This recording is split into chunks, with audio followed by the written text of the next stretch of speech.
Over the next 15 minutes, we're going to watch 4 real workplace injuries that occurred in public and private schools. These incidents resulted in lost wages, lost work time, and considerable pain and suffering. And though they happened in different towns under different circumstances, they had one thing in common.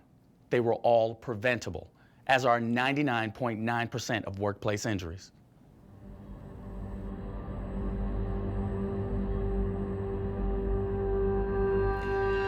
My classroom is very bright with lots of artwork.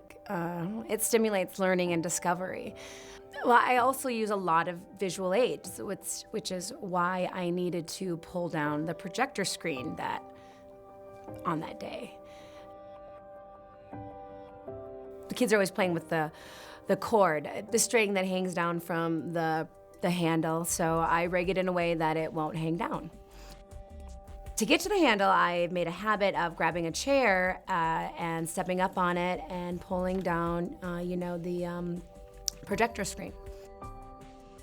So yeah, that's what I did that day. Never thought twice. I slid the chair over, got up on it, and like I do anything at all. I don't know why or how, but it just didn't stay upright. It was like someone yanked it out from underneath me. I tried to leap back on my foot, but I landed wrong, and my leg, it made this loud crack. I continued falling, and my head caught the corner of the desk right here. The pain made the room spin, and I remember screaming for help. The fall broke. It shattered the top of my tibia. I've had 4 surgeries thus far and months of physical therapy. My leg will never be the same as it was before the accident. Embarrassing is what it is. As silly and vain as that sounds, I stood on a chair. If a student had done that, I'd have been like, get down from there, you're gonna fall and get hurt.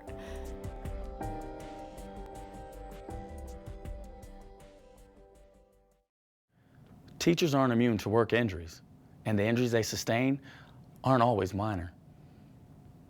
The most common causes, slips, trips, and falls, are also the easiest to avoid. Always use a ladder or step stool when hanging classroom materials or trying to reach maps and screens. Wear appropriate footwear, particularly in winter. Keep your classroom free of cords and clutter, and always get help when moving desks or equipment. You're far too smart and valuable to be learning difficult lessons the hard way. I played shooting guard in high school and went on to play a little NAIA college ball. I averaged about 16 points a game. The only serious injury I ever got was when I was coaching girls basketball, believe it or not. As soon as you see that, Alice, you gotta see it. We had a promising team that year. We had some juniors returning, and one girl had real all-conference potential. I remember being really optimistic and driven. I don't know, maybe that's why I decided to jump into the scrimmage that day. I was excited. We were teaching a drill how to defend the pick and roll, and I was showing the girls how to fight over the top of the pick.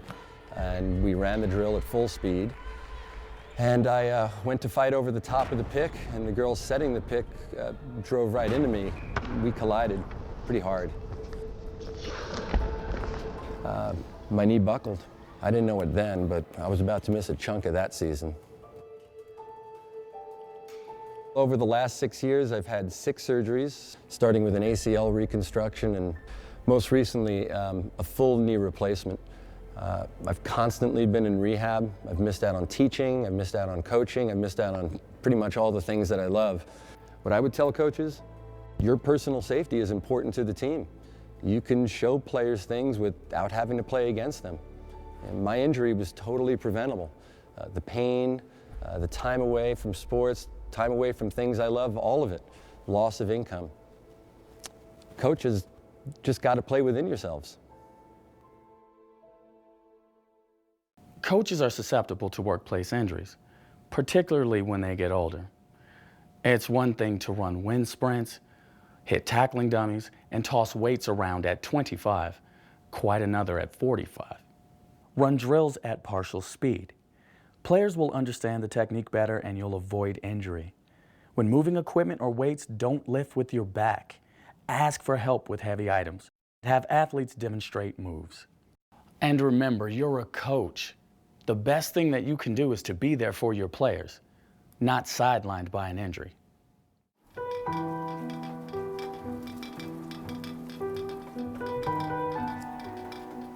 Cleaning up after kids isn't always easy, but it isn't something you think could kill you, you know? The chlorine gas burned my lungs and sinuses, and I've been suffering the effects since. That was 5 years ago. We did rotational cleanings of the locker rooms and bathrooms throughout the day, and I was on my last one. I had picked up the trash, swept the floor. The last thing is to clean the porcelains. And for that, we use a cleaner that has hydrochloric acid in it. It's a very strong cleaner. And I was in a hurry, didn't remember, didn't think about it, actually. But the rag I grabbed to drop in the cleaner was one I'd soaked with bleach earlier. And when that rag hit the bucket, chemicals reacted, and it was like an explosion. The gas hit me, it burned down my throat, up in my nose, in my lungs. It was so sudden and violent. It was like I was being burned and strangled from the inside all at once. I managed to crawl out of the bathroom, and a group of students staying after for theater found me. The EMTs stabilized me and took me first to the emergency room and then to the ICU for treatment. When you're in the ICU, you think about your family, what you've done to them, how this will all get paid for. The doctors say I'm lucky to be alive. I've had several tests, from CTs to allergy tests. I've had 2 sinus surgeries, about to get a 3rd. I take 5 medications a day. I'm so sensitive to particulates and chemicals now, I can't work my job anymore. I haven't worked since the incident. My life has changed.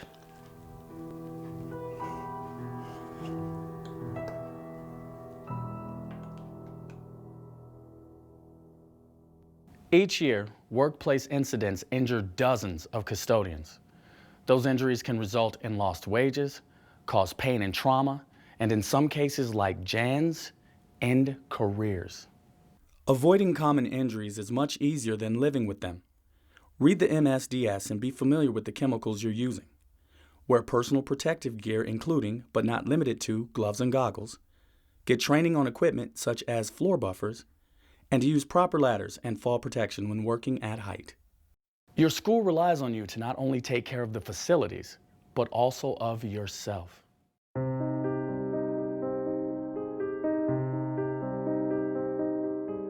Food service in schools is a very rewarding job. I know there are people that think it's a thankless job, but I've never felt that to be the case. The kids, the energy they give off, I loved it. It's what got me through the accident. Well, it was just a normal day. I mean, we were prepping for lunch. It was around 10 o'clock. You got to move fast, though. I mean, you just sort of have to. The pots we use are very big. They're large. They're about 3 and 4 gallons. And I had a pot on the burner that had, I'd say about 2/3 of boiling water for the hot dogs. I needed to move it off the burner to put it on the counter behind me. And, well, I've done it 100 times before, the same way. But this time there was a little voice, and it said, "Carol, don't do that. Don't do that." I didn't listen. So I had to lift the pot like so, to twist it around, to put it on the counter behind me. All of a sudden, my back just gave. Something jarred it. It was excruciatingly painful. The pot slipped. There was hot water, steam.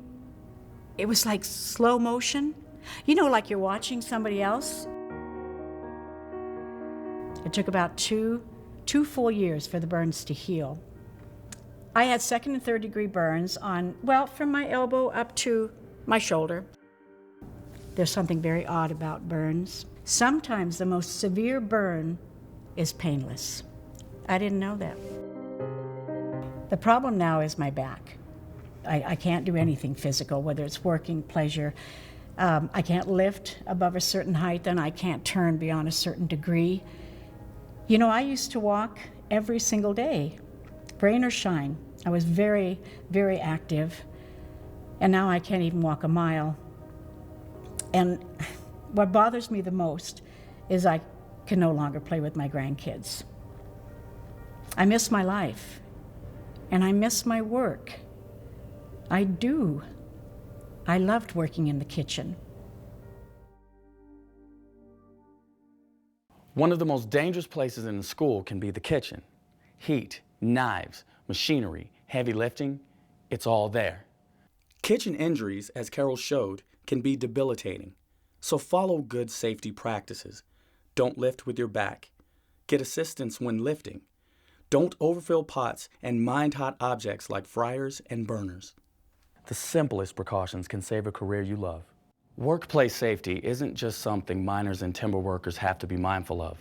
As you've seen, injuries at school change the lives of teachers, coaches, administrators, maintenance professionals, and other workers. Anyone at school can be affected immediately and dramatically by an injury.